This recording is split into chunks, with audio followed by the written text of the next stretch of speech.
देख ले हमारे मुल्क में क्या हो रहा है।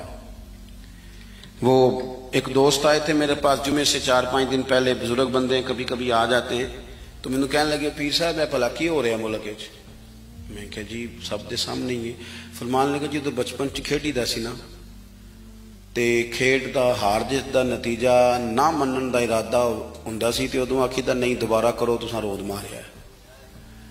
कहते नहीं ये कुछ हो रहा है सुबह शाम। और आप देखें मजाक इतना ज्यादा है। अब तो बाहर के ममालिक हमें कहते हैं कि किस तरह के लोग हो तुम, सिर्फ मजाक नहीं किसी के साथ हो रहा होता, सुबह शाम मजाक हो रहा है, हद हो गई।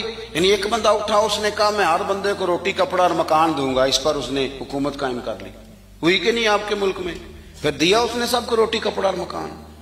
फिर एक उठा तो उसने कहा कर्ज उतारो मुल्क सवारो।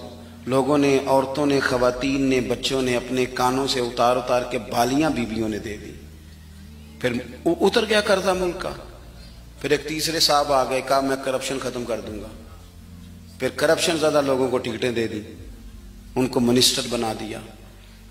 बेचारी कौम तो तुम्हारे झूठे सच्चे नारों के पीछे लग जाती है, लेकिन रब करीम की बारगाह को क्या जवाब दो।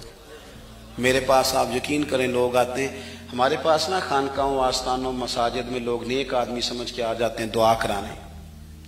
वो फिर अपना दुख भी सुना के जाते हैं, लोगों की तकलीफें सुनी नहीं जाती। ये जितने सियासी तबसरे हैं ये इसी वाले कमरों के हैं, अमीर पीरों का, वजीरों का, तगड़े लोगों का। अवाम से गैप ज्यादा हो गया है, आम आदमी की दुख नहीं समझ पा रहे हम। लोग गुर्बत की सतह से नीचे जिंदगी गुजार रहे हैं। यार हद हो गई ना कि हम उस मुल्क में रहते हैं जिसमें ढेरों लोग ऐसे हैं जिन्हें साफ पानी नहीं मिलता, पीने का साफ पानी, कुछ नहीं साफ पानी मिल जाए।